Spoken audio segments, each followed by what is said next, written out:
আসসালামু আলাইকুম, সবাই কেমন আছেন? আমি খুব ভালো আছি। দেখতেই পাচ্ছেন আমি আজকে নতুন একটা ব্লগ নিয়ে এসেছি। আর আমার আজকের মনটাও বেশি ভালো না। মনটা খারাপের পিছনে অনেক কারণ আছে। গতকালকে রাতে আমার একজন পরিচিত মানুষ মারা গিয়েছে। আমি শুনেছি রাত্রেবেলা। আমার খুব একটা যে পরিচিত উনি তেমনটা না। উনি হলো আমি থাকি ৫ তলাতে, উনি ৬ তলাতে থাকে। তো মুরব্বি এসেছিল বাসায় অসুস্থ হয়ে, সুস্থই ছিল, বাড়িতে গেল কোরবানি উপলক্ষে, সেখানে গিয়ে শুনলাম সে নাকি মারা গিয়েছে। তারপর থেকে মনটা খুব খারাপ ছিল। আর তার পিছনে ওটা কারণ ছিল যে তার যে বড় ছেলে ছিল, বড় ছেলের পুত্রবধূ তাদেরকে সহ্য করতে পারতো না, এর জন্য সেই পুত্রবধূ রাগ করে চলে গেছে সে অসুস্থ মানুষটাকে রেখে।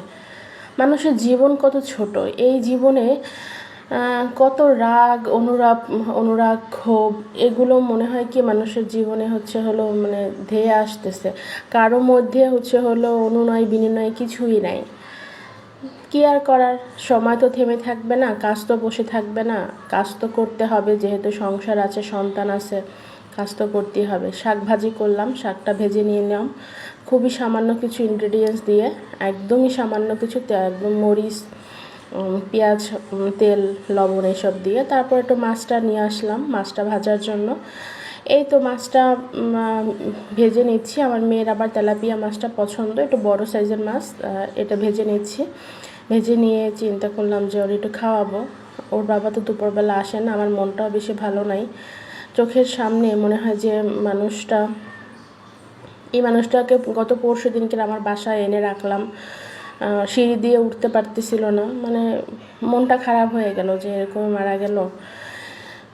সবাইকে মরতে হবে, এটার নামই জীবন, এটা এইভাবেই বয়ে যেতে হবে।